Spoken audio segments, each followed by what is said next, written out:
Hej, jeg vil nu fortælle om begrebet differentialkvotient til en funktion f. Og for at fortælle det har jeg tegnet grafen, som har de egenskaber, som vi ønsker os. En sammenhængende graf uden huller og uden bratte knæk. Differentialkvotienten til en funktion f i en vilkårlig x-værdi, som vi kalder for x0,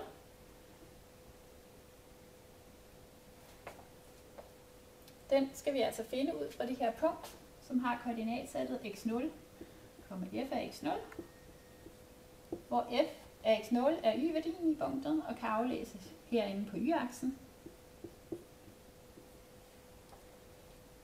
Igennem dette punkt kan man tegne en tangent,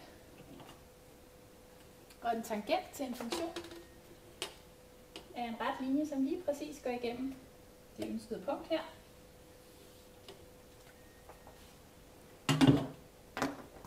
Og det er denne rette linjes hældningskoefficient, som er vores differentialkvotient.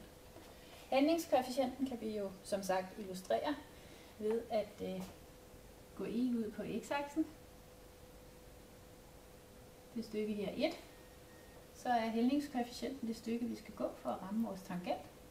Og dette stykke er præcis differentialkvotienten til f i x0.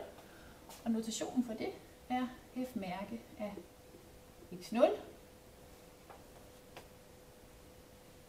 Og hermed har vi altså vist definitionen for en differentialkvotient til en sammenhængende funktion, som ikke har nogen knæk.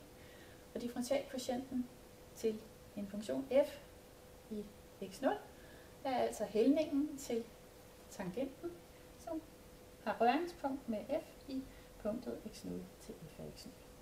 Og det var det, jeg ville vise med denne lille film.